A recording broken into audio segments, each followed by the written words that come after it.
나이가 들면서 우리는 이상한 현상을 경험하기도 합니다. 사람 사는 것이 다 좋은 일만 있는 건 아니니까요. 하지만 유독 나이가 들 때 전에는 못 느꼈던 이상한 느낌이 든다면 어떨까요?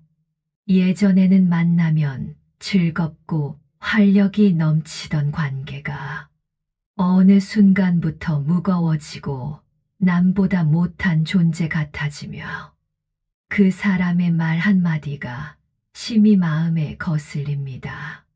처음엔 내가 너무 예민해졌나? 혹은 세상이 각박해진 건가? 하고 나 자신을 의심하게 됩니다. 하지만 시간이 지나면서 알게 됩니다. 이런 변화는 우리가 아니라 서로와의 관계 그 자체가 변했다는 것을요. 그리고 때로는 그 관계가 더 이상 나랑 좋은 관계가 아니라는 사실을 인정해야 할 때가 옵니다.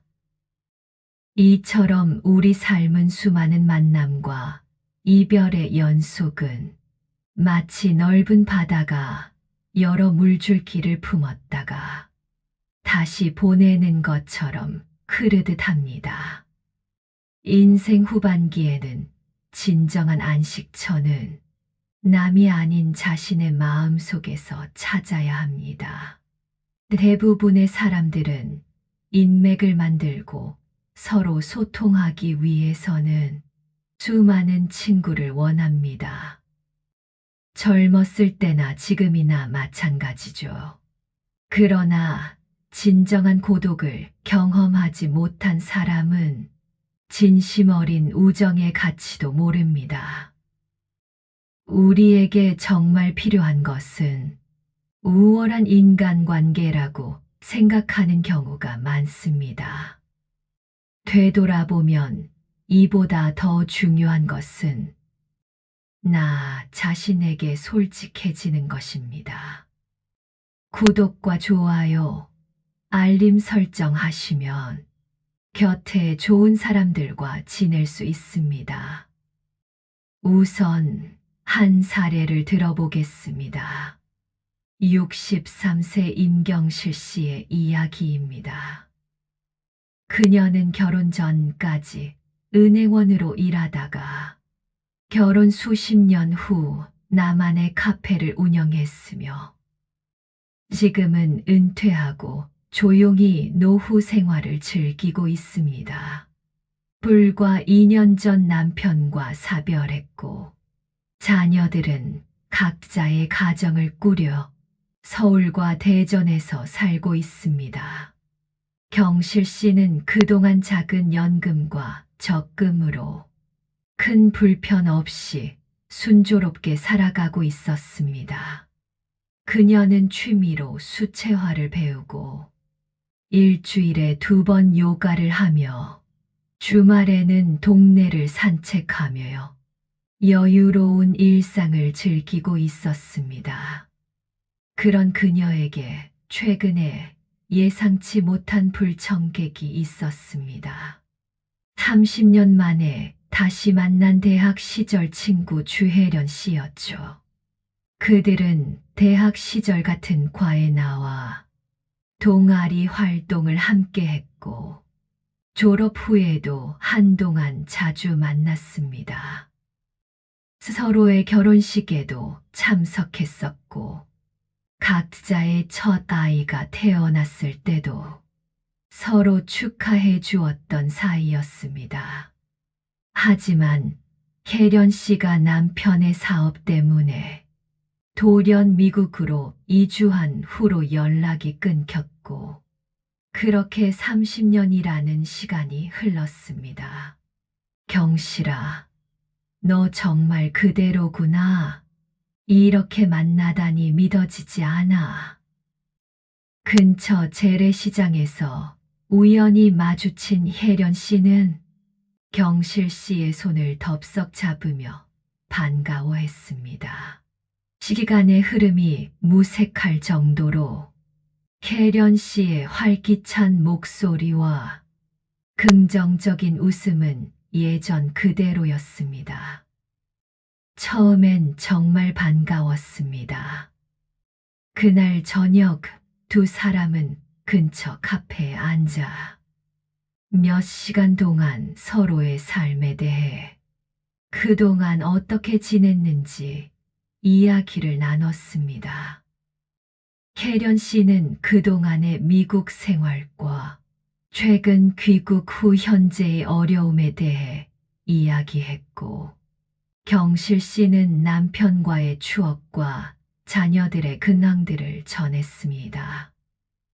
그들은 젊은 시절의 추억을 나누며 웃고 울었고, 그렇게 첫 만남은 정말 행복하게 끝나는 듯 했습니다. 그 후로 두 사람은 일주일에 한두 번씩 주기적으로 만나기 시작했습니다. 처음 몇 주간은 마치 잃어버렸던 시간을 보상이라도 하듯 옛 추억을 되살리며 즐거운 시간을 보냈습니다. 하지만 몇 달이 지나자 경실 씨의 감정은 이상하고 낯설었습니다. 만날 때마다 기분이 이상하게 다운되고 집에 돌아오면 왠지 모를 피로감이 밀려왔습니다. 혜련 씨와 만날 때마다 대화는 늘 혜련 씨의 한풀이로 가득했습니다. 처음에는 단순히 어려운 시기를 겪고 있는 친구를 위로하는 마음이 있었기에 계속 들어줬습니다. 하지만 매번 만날 때마다 같은 이야기의 반복이었습니다. 경실아, 너는 정말 복 받았어. 난 매일이 고통이야. 남편은 병원에 들락날락하고 애들은 거의 남의 집 애들인지 요즘 통 연락도 없어서 매달 남편 청구서를 보면 진저리가 나. 집세도 밀렸는데 계속 이렇게 살아야 하나. 오늘 아침에는 어제 먹다 남은 걸 먹었어. 반찬거리를 살 돈도 없으니까. 경실 씨는 공감하려 노력했습니다. 다들 힘든 시기가 있어. 나도 건강 문제로 고생하고 있어. 지난주에는 허리가 너무 아파서 병원에 갔었어.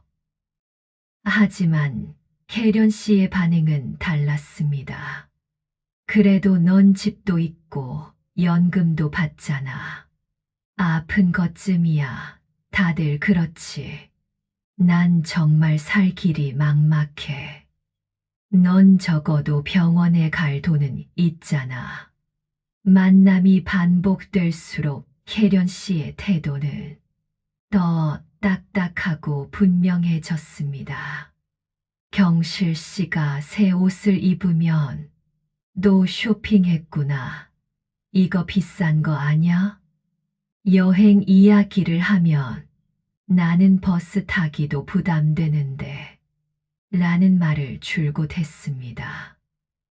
심지어 경실 씨가 자녀들 이야기를 하면 너는 자식 보기 좋아서 좋겠다. 내 아들은 결혼하고 나서 내가 누군지도 모르더라. 라며 한숨을 쉬었습니다. 경실 씨는 점점 자신의 일상에 대해 이야기하는 것이 조심스러워졌습니다. 자신의 행복이나 성취한 것에 대해 얘기할 때마다 혜련 씨는 늘상 비교하는 말만 했기 때문입니다. 그녀는 어느새 혜련 씨를 만나기 전에는 새 옷을 입지 않고 수수한 차림으로 나오기 일쑤였고, 여행 계획이나 취미 활동, 특히 자신의 자랑거리에 대해서는 절대로 말하지 않게 되었습니다. 그럼에도 대화는 늘 혜련 씨의 불만과 비판으로 가득했습니다. 결정적인 순간은 혜련 씨가 처음으로 돈 얘기를 했을 때입니다. 대놓고 경실 씨에게 돈을 빌려달라고 했습니다. 그날은 눈이 많이 내리는 추운 겨울날이었고 두 사람은 평소처럼 자주 만났던 카페에서 만났습니다. 혜련 씨는 평소보다 더 침울해 보였습니다. 경실아, 미안한데 이번 달 전기세가 밀렸어. 20만 원만 빌려줄 수 있어. 다음 달엔 꼭 갚을게. 진짜 이번이 마지막이야. 내가 정말 급해서 그래. 경실 씨는 당연히 망설였습니다. 돈을 빌려주는 것이 좋은 건지 의문이 들었지만 그동안의 오랜 우정을 생각하며요. 봉투에 현금을 넣어 건넸습니다. 괜찮아. 급할 때 도와주는 게 친구지. 하지만 이것은 시작에 불과했습니다. 다음 달에는 약값, 그 다음 달에는 남편 병원비라며요. 매번 다른 이유로 돈을 빌려갔습니다. 처음에는 다음 달에 꼭 갚을게라고 했지만 점점 내가 아니면 누가 도와주겠니라고 말투가 바뀌고 결국은 너는 여유가 있으니까 이 정도는 껌값이잖아 라는 필터 없는 말까지 나와 버렸습니다. 경실 씨는 그 상황이 점점 불편하게 느꼈습니다. 돈이 아까운 것이 아니라 자신이 혜련 씨에게 그저 ATM기로만 여겨지는 것 같은 기분이 들었습니다. 두 사람의 우정이 완전히 깨져버린 느낌이었습니다. 하지만 오랜 친구이기에 쉽게 손절할 수도 없었습니다. 며칠이 흐르고 건강검진을 받은 경실 씨가 이상 소견을 받았을 때 그녀는 걱정됐어. 혜련 씨에게 연락했습니다. 의사가 췌장에 종양이 의심된다고 했고 추가 검사가 필요하다고 말했던 것입니다. 불안한 마음에 친구에게 의지하고 싶었습니다. 그러나 혜련 씨의 반응은 냉담 그 자체였습니다. 미안, 지금 너무 바빴어. 그런 건 가족들한테 얘기해 줘. 내가 지금 생각할 게 많고 갑자기 집주인이랑 문제가 생겨서 정신이 없어. 더 나아가서는 우리 나중에 얘기하면 안 될까? 지금 집 문제로 소송 중이라 앞으로 어떻게 될지 몰라. 라며 도리어 귀찮은 반응도 보이기 일쑤였습니다. 그 순간 경실 씨는 깨달았습니다. 더 이상 이 관계는 서로를 위한 게 아니구나. 나는 이 사람의 필요를 채워주는 도구일 뿐. 진정한 우정은 사라진 지 오래 갔다. 며칠 동안 깊이 생각한 끝에 경실 씨는 마음을 정리하고 그녀에게 편지를 썼습니다. 펜을 들고 오랫동안 망설였지만 결국 솔직한 심정을 쓰고 있었죠. 혜련아, 우리의 추억은 소중하지. 함께 웃고 울었던 그 시간들 나는 절대 잊지 않아. 하지만 지금의 만남은 나에게 무거운 짐이 되어버렸어. 그동안 매번 너를 만날 때마다 기운이 빠지고 내가 나를 진정으로 생각하는지 의심스러워. 나는 이제 나 자신을 돌보는데 집중하려 해. 나이가 들수록 남은 시간이 소중하다는 걸 이제야 깨닫게 되는 것 같아. 부디 잘 지내길 바라. 우리의 좋았던 기억만 간직하고 싶어. 다음 날 경실 씨는 혜련 씨의 집 근처 우체통에 편지를 넣고 황급히 달아났습니다. 예상과는 달리 그 길이 그렇게 가볍진 않았습니다. 마음속에 짐을 내려놓은 듯한 해방감이 느껴졌습니다. 눈물이 날 줄 알았는데 그저 마음이 편안했습니다. 가벼운 선택은 아니었지만 경실 씨는 이 선택에 결코 후회하지 않았습니다. 이 편지를 읽던 혜련 씨도 처음에는 엄청 당황하다가 나중에는 더 이상 경실 씨에게 너무 심하게 대응한 거에 조금이나마 죄책감을 느끼며 그녀를 놓아줬습니다. 그리고 1년이 지났습니다. 경실 씨는 요가를 꾸준히 배우고 노인복지관에서 수채화 동아리 활동도 시작했습니다. 그곳에서 만난 새로운 지인들과 함께 웃고 이야기하는 시간이 즐겁습니다. 가끔 혜련 씨의 생각이 나기도 하지만 여전히 그때의 결정이 옳았다고 확신합니다. 경실 씨는 말합니다. 이 나이대에는 슬픈 사람들을 위로하려고 괜히 내 마음을 갉아먹을 필요가 없다고 느껴요. 그저 나를 웃게 해주는 사람과 지금처럼 편하게 웃는 게 노년의 행복이에요. 내가 나를 먼저 소중히 여기지 않으면 다른 사람 그 누구도 결코 나를 소중히 여기지 않더라고요. 이 이야기는 결코 가난한 친구를 무시하고 등한시하라는 얘기가 아닙니다. 도움이 필요한 이들에게 손을 내미는 것은 중요할 때가 많습니다.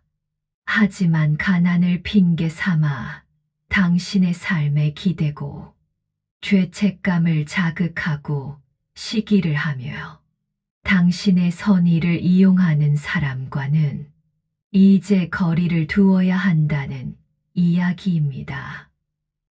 이제 우리는 누구를 얼마나 오래 알았느냐보다 그 사람이 지금 내 삶에 어떤 영향을 주는 사람인가 더 중요하게 여겨야 할 나이입니다.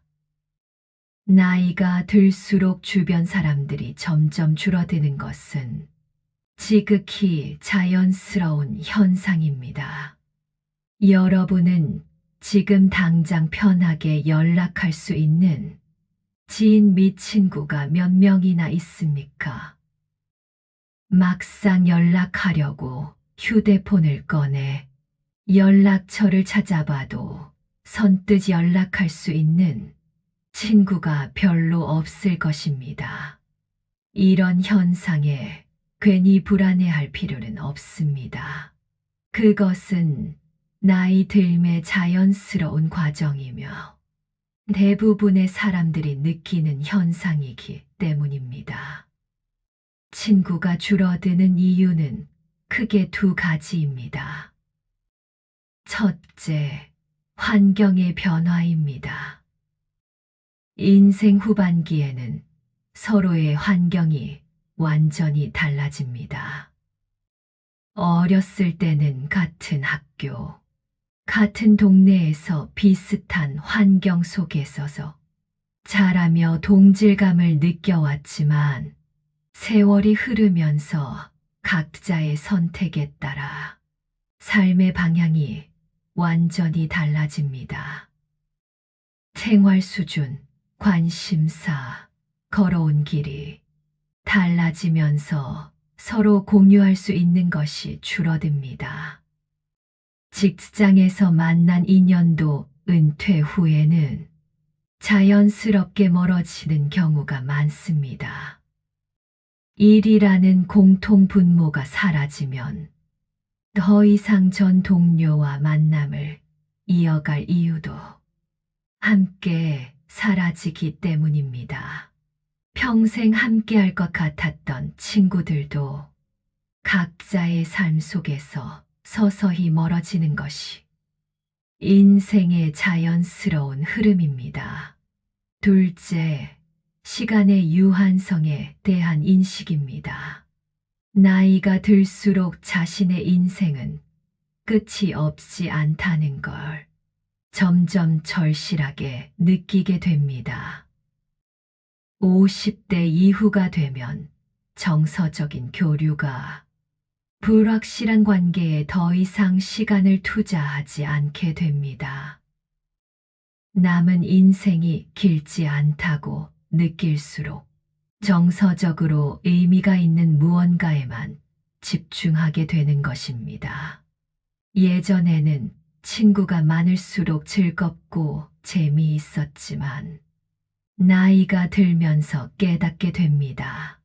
친구가 꼭 많을수록 인싸가 될수록 무조건 내 삶이 행복해지는 것은 아니라는 것을, 오히려 소수의 더 깊은 관계가 더 큰 행복을 가져다 준다는 사실을 직접 경험으로 알게 됩니다. 나이가 들면서 혼자 있는 시간이 더 소중해집니다. 어수선한 집단에서 벗어나 혼자서 조용히 자기 자신을 들여다보는 시간은 삶의 질을 높여주고 깊은 행복감을 가져다 줍니다. 인간관계에서 오는 스트레스에서 해방되어 더 밝고 건강한 자신을 만날 수 있도록 여러분들도 부디 노력하시길 바라며요. 구독, 좋아요, 알림 설정 부탁드립니다. 지금까지 시청해 주셔서 감사합니다.